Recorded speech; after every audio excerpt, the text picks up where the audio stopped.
Hello dear students, আজকে আমরা একটা নতুন জিনিস শিখব। খুব সহজ একটা টপিক, তোমরা অনেকেই জানো, কিন্তু ডিটেলস নলেজ না থাকার জন্য অনেকের সমস্যা হয়। চলো আজকে আমরা দেখে নিই বিষয়টা। সেটা হচ্ছে কোয়েশ্চেন।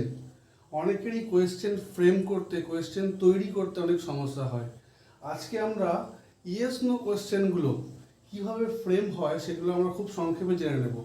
দেখো, কোয়েশ্চেন সাধারণত দু প্রকার, একটা হচ্ছে ইয়েস নো কোয়েশ্চেন আর একটা হচ্ছে WH question. Yes no question অর্থাৎ যে প্রশ্নগুলোর উত্তর শুধু ইয়েস অথবা নোতে হবে।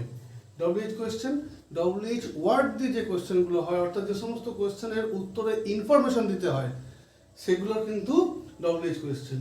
দেখো, ইয়েস নো কোয়েশ্চেন চার প্রকারের হয়। বি ভার্ব দিয়ে হয়, হ্যাভ ভার্ব দিয়ে হয়, ডু ভার্ব দিয়ে হয় এবং মডেলস দিয়ে হয়। বি ভার্ব দিয়ে কোনগুলো? Am, is, are, were. Have verb have, has, had. Do verb do, does, did. Modal shall, should, could, may, might, এইগুলো দিয়ে হয়। এবার WH কোয়েশ্চেন দেখো, এখানে অনেকগুলো আছে। হু, কে, হুইচ, কোনটি, হোয়াট, কি, হুম, কাকে, হুজ, কার, হোয়ার, কোথায়, হোয়েন, কখন, হাউ, কেমন করে, হোয়াই, কেন, এইগুলো দিয়ে হয়।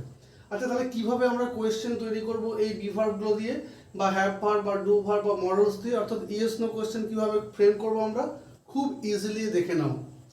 অপারেটরকে সাবজেক্টের আগে এনে, তাহলে ভার্বকে যদি আমরা সাবজেক্টের আগে আনি তাহলেই কিন্তু খুব ইজিলি হয়ে যাবে।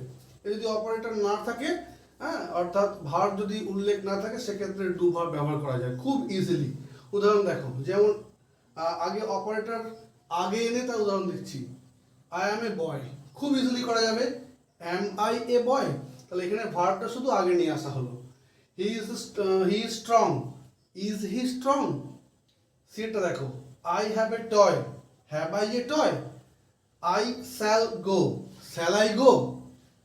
এবার দেখো, অপারেটর না থাকলে সেক্ষেত্রে আমরা ডু ভার্ব ব্যবহার করে কিন্তু কোয়েশ্চেন ফ্রেম করব। সেক্ষেত্রে কিভাবে হবে? যেমন দেখো, আই রাইট, এখানে কোনো অপারেটর নেই সেরকম ভাবে। ডু আই রাইট, সেখানে ডু ভার্ব কিন্তু আনতে হবে। We go, do we go. তো এইভাবে কিন্তু কোয়েশ্চেন করতে হবে। আমরা পরের ভিডিওতে WH কোয়েশ্চেন কীভাবে ফ্রেম হয় সেটা দেখব।